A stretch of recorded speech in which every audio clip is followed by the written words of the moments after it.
வணக்கம் மக்களே. நம்ம கார்த்திக் கதையில ஆகஸ்ட் 9 என்ன நடக்க போகுது அப்படிங்கிறத பற்றி தாங்க இந்த வீடியோவில் இப்போ நம்ம பார்க்க போகிறோம். வீடியோவுக்கு மறக்காமல் லைக் பண்ணிக்கோங்க. நீங்கள் லைக் பண்ணுறது தான் எங்களுக்கு அடுத்தடுத்து வீடியோ போடுறதுக்கு ரொம்பவே இன்ட்ரெஸ்டிங்காக இருக்கும்.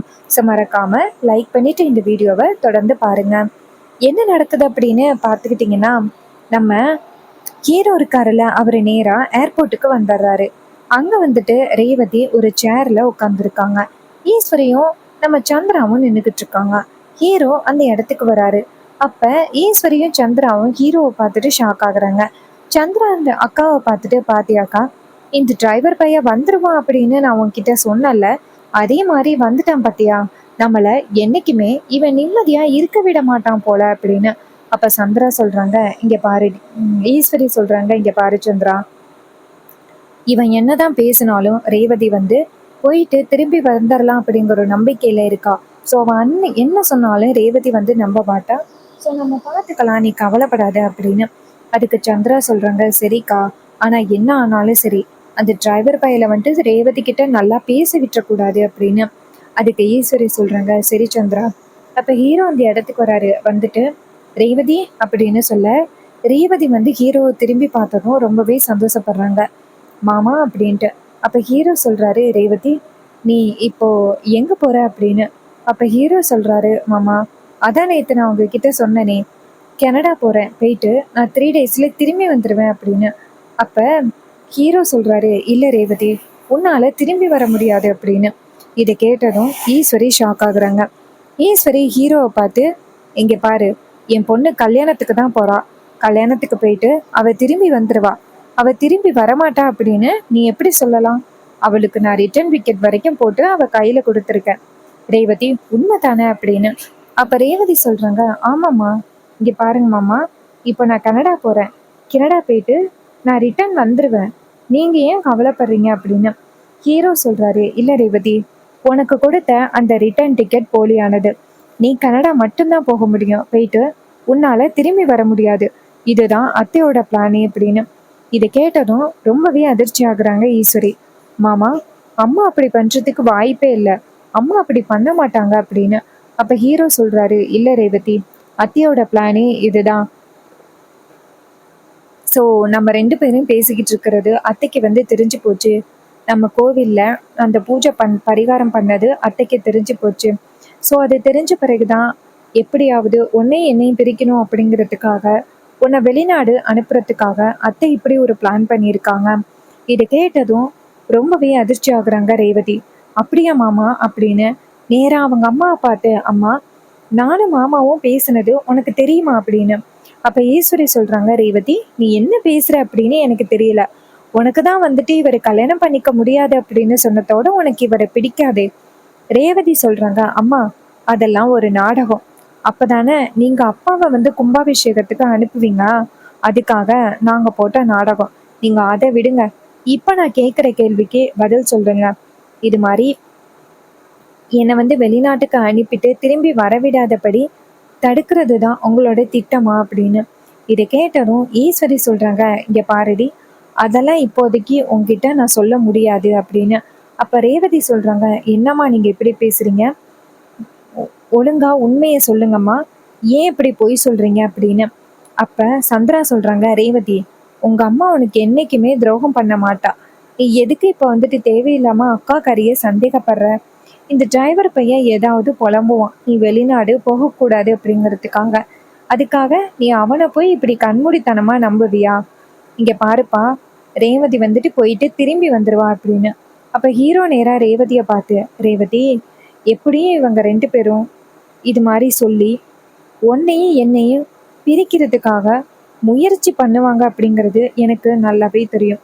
ஸோ அதுக்காக தான் நான் ஆதாரத்தோட வந்திருக்கேன். இங்க பாரு ரேவதி, இதுல ரிட்டர்ன் டிக்கெட் போலியானது உன்னோடது, அந்த கடைக்காரர் கொடுத்தது போலியானது, உங்க சித்தி இருக்காங்கல்ல, அவங்க தான் வந்துட்டு இப்படி ஒரு பிளானே பண்ணிக்கிட்டு இருக்காங்க. இதை கேட்டதும் ரேவதி ஷாக் ஆகுறாங்க. சித்தி, நீங்க தான் இப்படி ஒரு காரியத்தை பண்ணீங்களா அப்படின்னு. அப்ப சந்திரா சொல்றாங்க, இங்க பாரு, அதெல்லாம் நான் எதுவும் பண்ணலையே. ரேவதி கேக்குறாங்க, இங்க பாருங்க சித்தி, உங்களுக்கெல்லாம் கொஞ்சம் கூட மனசாட்சியே இல்லை, என்கிட்டேருந்து என் புருஷனை பிரிக்கிறதுக்காக நீங்க இப்படி ஒரு பிளான் பண்ணியிருக்கீங்களா அப்படின்னு நேராக அவங்க சித்தியை பார்த்து பேசிட்டு அவங்க அம்மா கிட்ட கேட்குறாங்க, அம்மா, நீங்க என்ன சொன்னாலும் எது சொன்னாலும் எல்லாத்தையுமே நான் கண்மூடித்தனமா நம்புனேன். என் அம்மா என்னைக்குமே என்கிட்ட பொய் சொல்ல மாட்டாங்க அப்படிங்கிற ஒரு நம்பிக்கையோட இருந்தேன். ஆனா நீங்க எனக்கே தெரியாம என்ன வந்துட்டு வெளிநாடு அனுப்பி திரும்பி வரவிடாதபடி தடுக்கிறதுக்காக நீங்க இப்படி ஒரு பிளானை பண்ணியிருக்கீங்க. ஏம்மா நீங்க இப்படி பண்ணீங்க? உங்க மேல நான் எவ்வளோ நம்பிக்கை வச்சிருந்தேன். ஏம்மா நீங்க எனக்கு இவ்வளோ பெரிய ஒரு துரோகத்தை பண்ணீங்க அப்படின்னு ரேவதி கேட்குறாங்க. இதை கேட்டதும் ஈஸ்வரி சொல்றாங்க, இங்க பாருடி, நான் அப்படி எதுவும் உனக்கு துரோகம் பண்ணல. இந்த டிரைவர் பைய கூட இருந்த அப்படின்னா கண்டிப்பா நீ சந்தோஷமா இருக்க மாட்டடி. உனக்கு வந்துட்டு இவன் நல்லவன் மாதிரி தெரியுதா? ஆனா இவன் நல்லவன் இல்ல. நம்ம வீட்டுக்குள்ள வந்துட்டு பொய் சொல்லி நாடகம் ஆடி வீட்டுக்குள்ள வந்துட்டு உன்னை கல்யாணம் பண்ணான். அதெல்லாம் உனக்கு எதுவுமே ஞாபகம் இல்லடி. அதனாலதான் நீ அவனை நல்லவன்னு சொல்ற. அவனால நம்ம குடும்பம் எந்த அளவுக்கு கஷ்டப்பட்டிருக்கு அப்படிங்கிறது எனக்கு தான் தெரியும். நீ தேவையில்லாம இவனை போய் நம்பாதடி அப்படின்னு சொல்ல, அப்ப ரேவதி சொல்றாங்க, போத நிப்பாட்டுமா. நீ வந்துட்டு என்கிட்ட நீ பொய் சொல்லிட்ட. மாமா எப்படிப்பட்டவர் அப்படிங்கிறது எனக்கு நல்லாவே தெரியும். அவரால நம்ம குடும்பத்துல இருக்கிற யாருமே கஷ்டப்பட்டது கிடையாது. அப்பா கூட பஞ்சாயத்துல போய் நின்னாரு. ஒரு பொண்ணால அவமானப்பட்டு. அப்ப கூட மாமா தான் வந்துட்டு அப்பா மேல எந்த தப்பும் இல்லை அப்படின்னு ஆதாரத்தோட நிரூபிச்சு அப்பாவோட மானத்தை காப்பாத்துனது வந்துட்டு மாமா தான். ஆனா நீங்க மாமாவுக்கு ஒரு நன்றி கூட சொல்லல. இதே மாதிரி நிறைய இந்த குடும்பத்துக்கு உதவி பண்ணியிருக்காரு அப்படின்னு அப்பா என்கிட்ட சொல்லியிருக்காரு. ஆனா நீங்க அவர் மேல இன்னும் வந்து பழிதான் போட்டுக்கிட்டு இருக்கீங்க. இதுல இருந்து தெரியுது உங்களோட எண்ணம் எப்படிப்பட்டது அப்படின்னு. உங்களை பொறுத்த வரைக்கும் உங்க அம்மா இறந்ததுக்கு காரணம் அந்த பாட்டியோட குடும்பம் அப்படின்னு நினைச்சுக்கிட்டு தான் மாமாவை என் கூட சேர்த்து வைக்க மாட்டேங்கிறீங்க. கோவில் கும்பாபிஷேகத்துக்கு அப்பாவை அனுப்ப மாட்டேங்கிறீங்க. உங்களுக்கு வந்துட்டு முக்கியம் உங்களோட இந்த கௌரவம் தான். இல்லைம்மா, இதுக்கப்புறமும் உங்கள் பேச்சை கேட்டுக்கிட்டு இருந்தேன் அப்படின்னா அது கண்டிப்பாக என்னோட வாழ்க்கையை தான் ரொம்ப பாதிக்கும் அப்படிங்கிறத நான் கற்றுக்கிட்டேன். ஸோ இதுக்கப்புறமும் நான் வந்துட்டு உங்கள் பேச்சை கேட்டேன் அப்படின்னா இது சரிபட்டு வராது. நான் மாமா கூட இந்த இடத்துலேருந்து கிளம்புறேன். நானும் மாமாவும் நேராக கோவிலுக்கு போயிட்டு 2 பேரும் கல்யாணம் பண்ணிக்க போகிறோம். என் கழுத்தில் தாலி இல்லை அப்படிங்கிறதுக்காக தானே நீங்கள் வந்துட்டு என்கிட்டேருந்து மாமாவை பிரிக்கணும் அப்படிங்கிறதுக்காக இப்படியெல்லாம் பண்ணிக்கிட்டு இருக்கீங்க. ஸோ நான் மாமாவை கூட்டிகிட்டு போயிட்டு கோவிலில் கல்யாணம் பண்ண போகிறேன். எங்கள் 2 பேருக்கும் கல்யாணம் ஆகிடுச்சு அப்படின்னா அதுக்கப்புறம் உங்களால் என்ன பண்ண முடியும்? கண்டிப்பாக உங்களால் எதுவுமே பண்ண முடியாது. நான் போயிட்டு மாமாவை கல்யாணம் பண்ணிக்க போகிறேன் அப்படின்னு ரேவதி அந்த இடத்துலேருந்து கிளம்புறாங்க. இதை பார்த்ததும் ரொம்பவே அதிர்ச்சி ஆகுறாங்க ஈஸ்வரியும் சந்திராவும். ஈஸ்வரி ரேவதியோட கையை பிடிச்சி, ரேவதி எங்கே போகிற?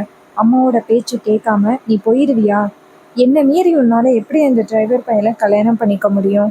அப்ப ரேவதி சொல்றாங்க, அம்மா, எனக்கு 18 வயசுக்கு மேல ஆயிருச்சு. அது மட்டும் இல்லாம எனக்கும் மாமாவுக்கும் ஏற்கனவே கல்யாணம் ஆகிருச்சு.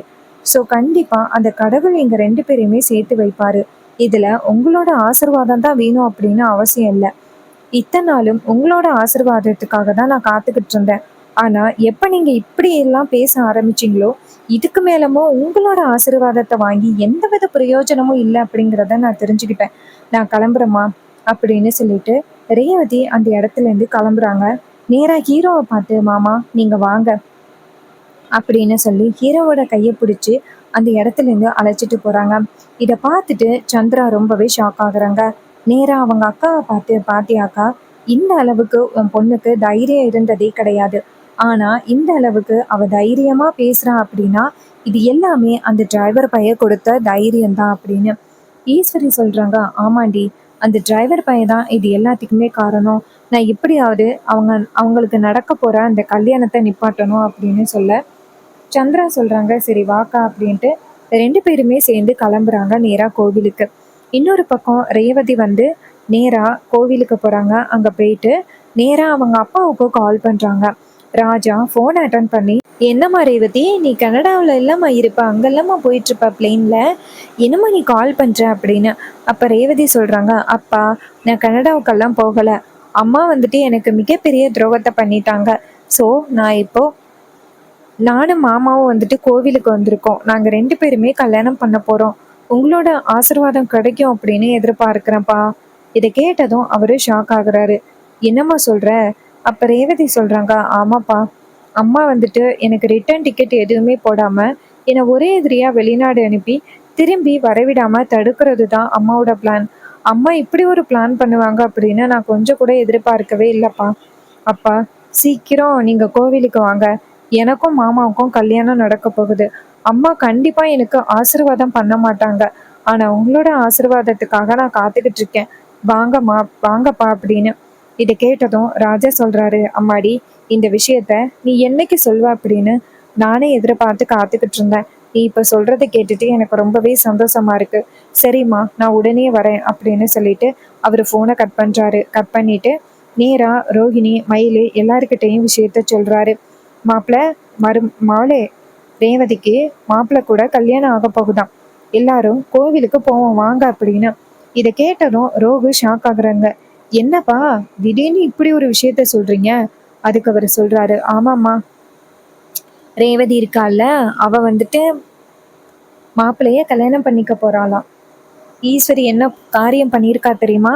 ரேவதியை ஒரேதியா வெளிநாடு அனுப்பி அவளை திரும்பி வரவிடாதபடி தடுக்கிறது தான் அந்த ஈஸ்வரியோட பிளானே.